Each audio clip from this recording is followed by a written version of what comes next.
I've heard. I won't say a word. No, said haven't. So here we have the punishment book. Yeah.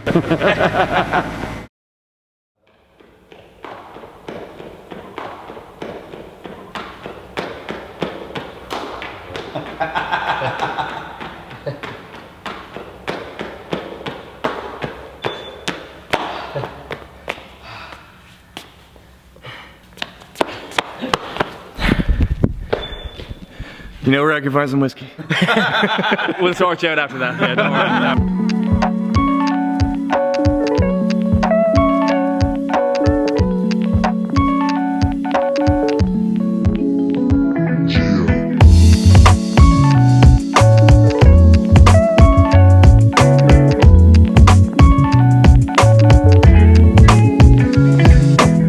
We're at Jameson. That's right. Midleton, Redbreast, Green Spot. Basically, Irish Whiskey Central. Yeah. Anything beyond that, we need an expert. Fortunately, We got Welcome guys to Midleton. So I'm the tutor at the Irish Whiskey Academy. Is there going to be a test? I already know you're expert, so look, there's no test, don't worry.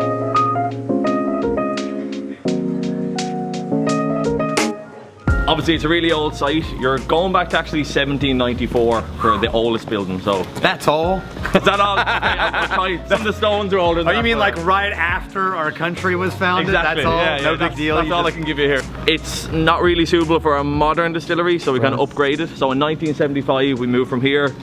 Looking off in the distance there, that's the new distillery.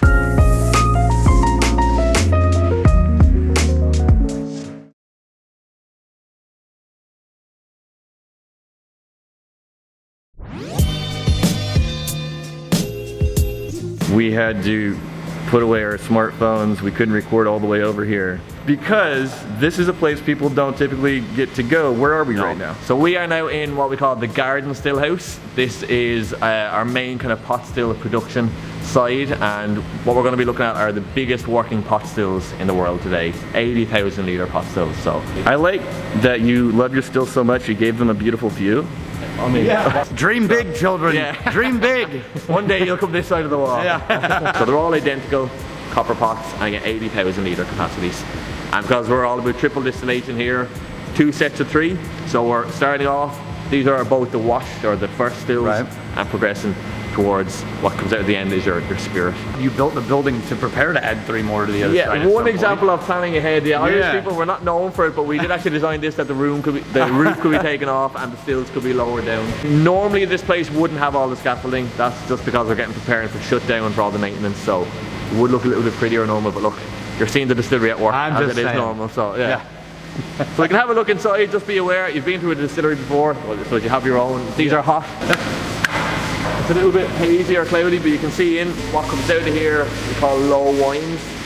Depending on the recipe, between kind of 25 and 40% alcohol is what you're gaining out of this, and it's kind of a clear, kind of opalescent liquid, bit of a cloudiness. We're not taking cuts at this stage, so boiling it through. The low wines then are going to go into the second still, so let's have a look into this. Hopefully this will be running. So on the second still, again, we're starting off between kind of 25 and 40% alcohol. Obviously distilling the low wines in this. We're taking heads and tails cuts on the second distillation. What's coming out of here then is going to be strong faints, as we call them, at around 70% alcohol, roughly.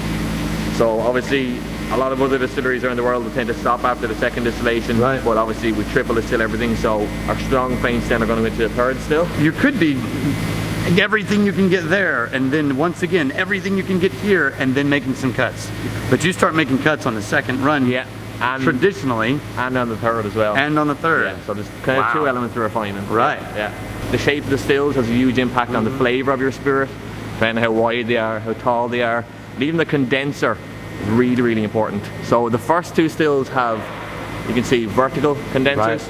The third one has a horizontal condenser. Oh, there it is. The reason for that is, in the original still house from 75, we had horizontal condensers, so these fine details have to be kind of replicated. What would come out of the third stills, again, after your kind of heads and tails cuts, you have pot still spirit at around 84% alcohol by volume. So it's a clear liquid, but it's fruity, a little bit spicy, really creamy as well. And again, that could go towards Redbreast, maybe like a green spot. Is this the birthplace of Redbreast whiskey? Technically, this is where it's starting life, yeah, as a spirit, yeah. You don't want to leave here.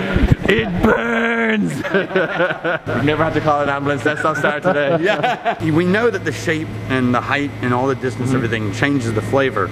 Does it stay exactly the same if all you do is simply scale that size proportionally? No, because the reflux process, How many like you're meters? talking about with the barrels, the internal surface ratio, all that kind of stuff.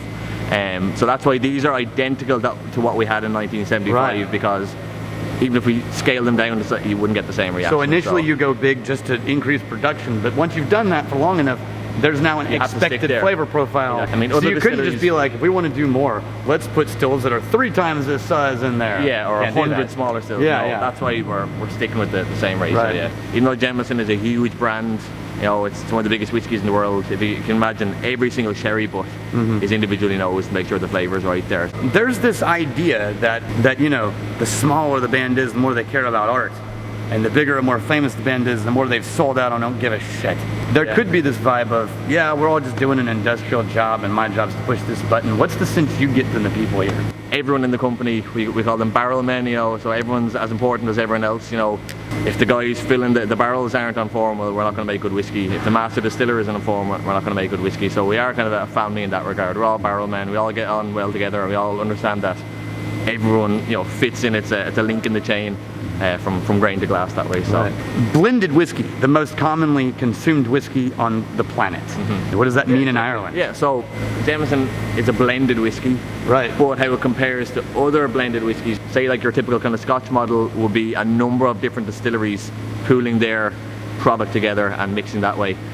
Technically, Jameson could actually be called a single blend, because we have pot stills and we have columns on the site here, so absolutely all the production is in-house. We're full control of the column distillation, making the grain whiskey, full control of the pot still whiskey, and then blending in-house at the end. So it is a different model. It's a blended whiskey, but definitely different than that kind of typical Scotch model. This is the most important question. What are your favorite 2 whiskey channels on YouTube? I mean, if I was put on the spot, I'd probably say Whiskey Vault and maybe Whiskey Tribe. I don't know if you know them, but Okay. yeah. Okay. And you're paying me later? Well, or- yes, of course, of course.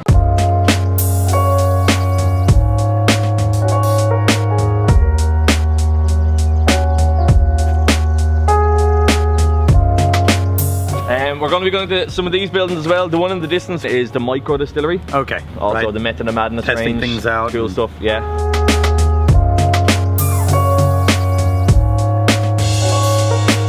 We are in the, micro distillery?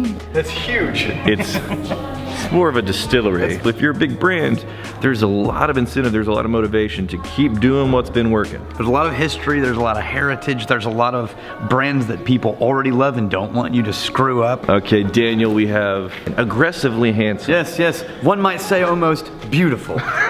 I'm Henry Donnelly, I'm the distiller here in the micro distillery in Midleton. Can a big brand innovate in whiskey? For years, Jameson was always innovating, and then when Jameson took off, when Irish whiskey took off, the risk of innovating would, jeopardize whiskey that we know we could have made if something didn't quite go to plan. Right. So they're like, right, we need somewhere where we can be constantly innovating and not planning it in around the busy schedule of Jameson. So they decided, let's build a place where we can be trying out new things all the time. What types of things are you guys experimenting with? We've done about 11 different distillates here in the micro distillery already. Wow. For whiskey. We've tried different, mash bills, not only trying out different ratios, but of, barley to malted barley, but also trying out different cereals. So, might not mention them. So we can't break rules, but we certainly have push boundaries that are set by tradition, but we're under no pressure to release something because of the success of next door. So this entire operation behind me, this truly is treated like like its own distillery. Like you just happen to be on the same property. So what happens here is we work closely with Brian Nation, who's the master distiller.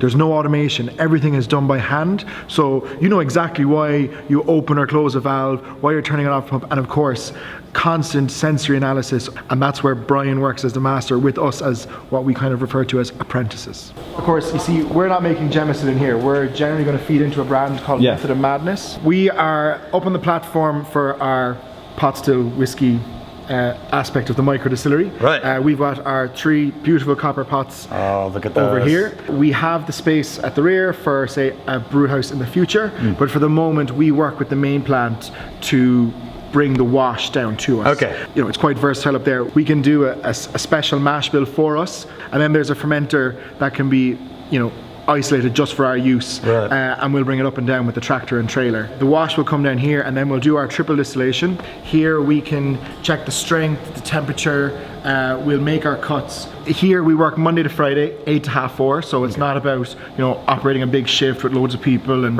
trying to make as much as we can. This is about producing quality whiskey and trying out new stuff. What's your favorite thing that you've been tasting that you can talk about coming off of so far experimental?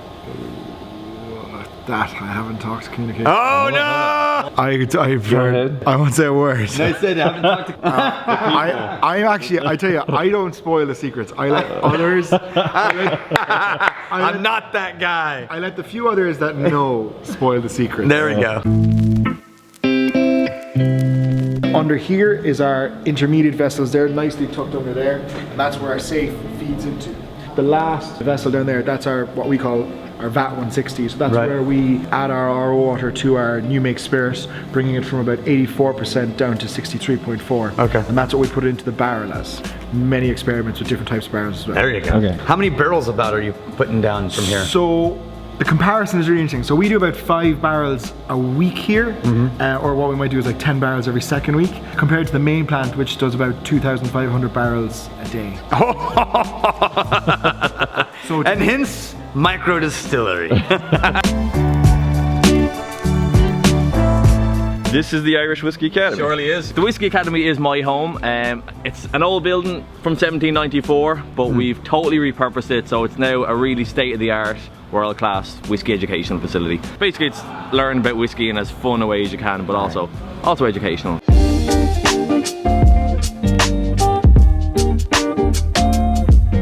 Don't worry, it's not really like school. You don't have any flashbacks or anything now. It's an educational space, but it's fun. Here's the thing. A lot of people will say, we have a little class you can take. But what they're really doing is a promotional ad. Yeah. Right? Yeah. What's the difference? We are kind of brand neutral here. So as you know, we make lots of different whiskies, lots of different brands. We've got our Jameson, our Redbreast, our Powers. In the Academy, we kind of keep it neutral. We don't focus on any one brand, so it's not promotional in that regard. We're the Irish Whiskey Academy, so we basically teach you how we make whiskey here, from grain to glass. It's in depth, so it's literally the whole journey. We'll have a look at the raw materials, you can feel them, you can taste them if you want. Looking at every process in between. You're never sitting down for more than an hour. So say if we look at the brewing process, we've covered it here, okay, we'll go into the distillery, we'll have a look at the brew house. Who do you see coming through the Academy the most often? So I'd say, as a single individual group, probably bartenders from around the world. Followed by serious enthusiasts. Followed by serious enthusiasts. Within the Irish market, very, very popular. But we get them in from the States, from literally from the 4 corners of the globe. You know, if you want to be... you know the world is round, right? What?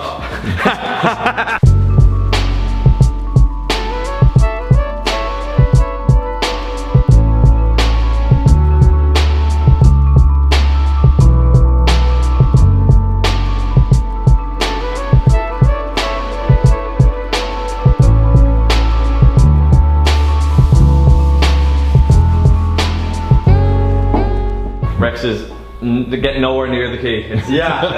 No mooches. Fortunately, my lock picking academy is so we're downstairs. The real hard work is done before we come down here, basically. So we've been upstairs for a few hours. You know, we've heard the theory. We've been in the distillery. We've seen all the cool stuff in there. Now that you've heard everything, then we do the tasting. How many classes do you have to graduate from before you get the key? Before you get the key to the locked cabinet. Only I have the key, and location is kept secret. I think we can take him. Oh no, we have backup.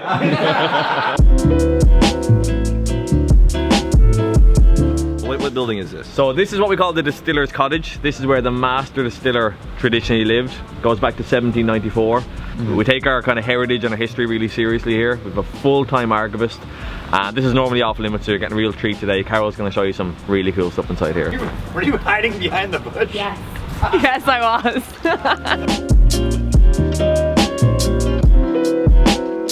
So I'm the archivist for Irish Distillers, and I look after the records of the firm John Jameson and Son.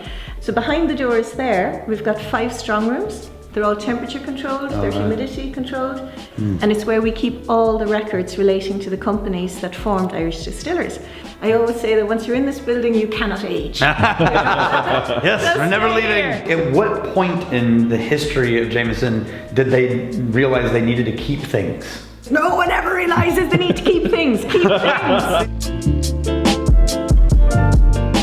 So we don't have an awful lot of records from the very, very early days, but what we have is an incredible treasure from his son, John Jameson II. This is his personal pocket notebook in which he is recording the mash bills. This is from 1826. So this is the actual recipe for Jameson whiskey as distilled by John Jameson in Bow Street. What we could do if we wanted is reproduce these recipes. We're not really that interested in replicating the past. Not to say that we would never do that, but what our head distiller and the distillers in the micro want to do is use this for inspiration. Right. They go through these recipes, they pick out a certain thing, maybe it's a cereal that we don't normally use today, and they experiment with that. So we see it as more as a springboard. Right. See, all the spine here has been repaired by a paper conservator. It's very specialised work. This is what fell out. Oh, you found barley. And barley. Wow. It's barley that Jameson was being made out of in 1826. Oh, that's amazing. And you cannot get a more tangible link to your history than that. Now, we don't market ourselves. Jameson is ye olde Irish drinky. It's a fun drink, it's a contemporary drink, but it has a legacy. 200 years of experience. And that's what allows Jameson to be so experimental today. That's what's allowed us to bring out Caskmates. It's what allowed us to bring out Method and Madness, because we know distilling inside out. Have you ever found something that someone thought, I have this new amazing idea, and you go like, we've tried that this year. What I've learned is keep my mouth shut. And then they come back and go, God, it didn't work. And I'm like, geez, who knew? I know, we saw it in the book.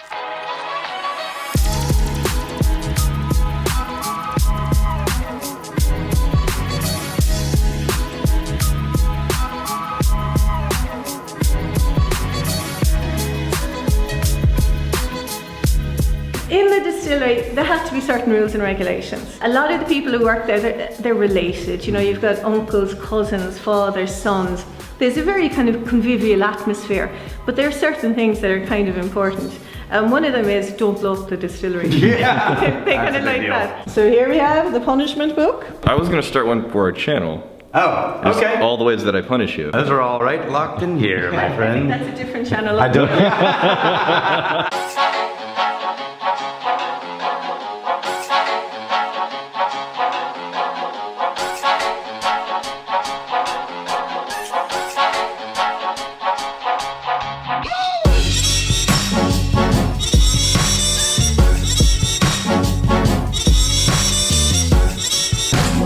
In my head, there's this thing, it's called the Irish whiskey loophole. Yeah, are you talking about the fact they don't have to use oak? You just have to use wood. Wood. Who are we meeting with? Good evening, Ger Buckley here, 5th generation Cooper, so I've been at this for quite a while, and my family have been at it for quite a while.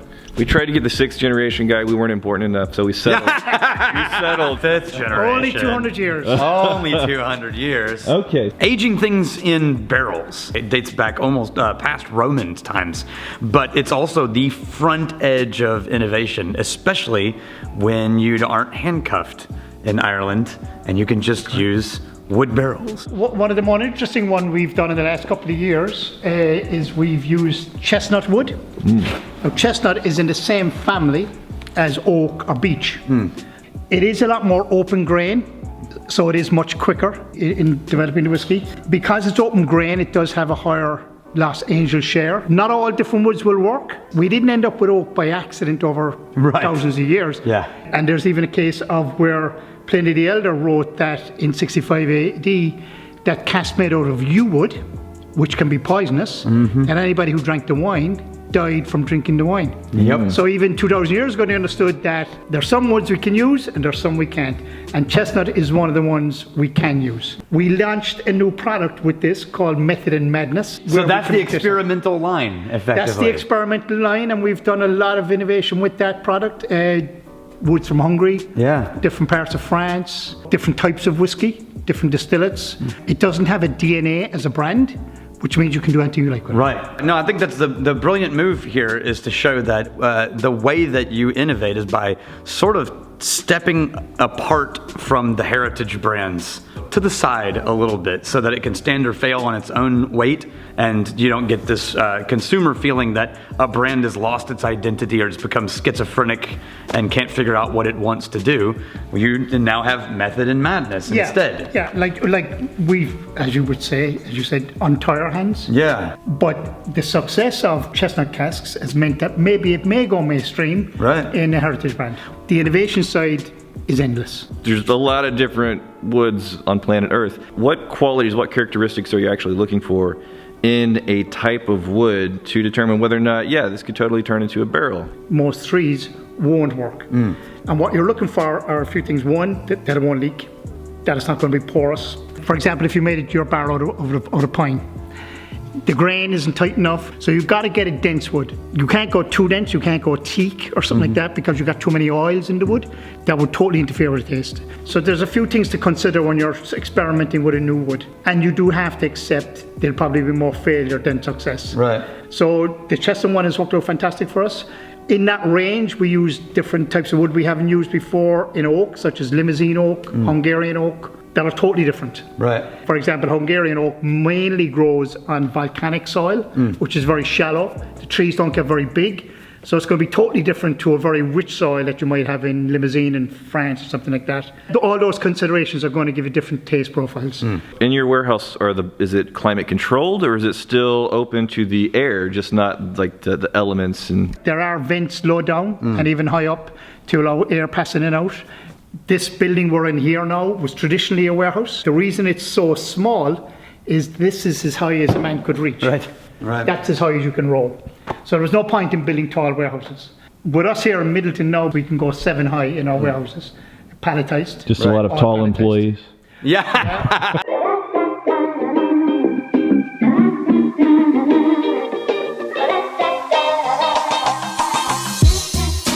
You like my hat? I'm surprised they had them in your size. So we are very much behind the scenes. Yeah. Here's a warehouse. We only passed how many of these warehouses on the way in? We passed about 80 of these, so We've been driving for an hour and a half. Surprised the battery kept up. Yeah, exactly, yeah. So we are going into warehouse 29A. This is why they don't let people come, Daniel. Whenever we walk into barrel houses, we often mention the smell. This is cranked up a little bit. Yeah. This smells a little bit more intense. Let's see if I can show you why. 16,800 barrels right here. Out of around 1.6 million in total storage. Average around 1,600 a dumps today, yeah, so you can imagine, like, we'd empty this in the equivalent of like 11, 12 working days. And then you're filling hopefully 2,000? Filling around 2,000, 2,300 a day, yeah, so. This is the best gift shop ever. He said, pick anything you want. I said, if you can carry it home, you can have it. You know what? I'm gonna try. This is how I know Daniel's dead inside. Because we come to this warehouse and the first thing he does is start filling out a spreadsheet. No, because I want to know what 1,600 barrels dumped looks like. So basically the yellow mark in here, Right. back to the wall, there's 840 barrels there. Okay. So you can imagine 2 full bays, like 20 deep that way, yeah. But also a cool thing to do in here is, while we're here, we might as well crack open a barrel. This is a 16-year-old pot still. 16-year-old pot. And it's a B1, like a first fill American oak barrel. So we've kind of heard about that today. This is good stuff.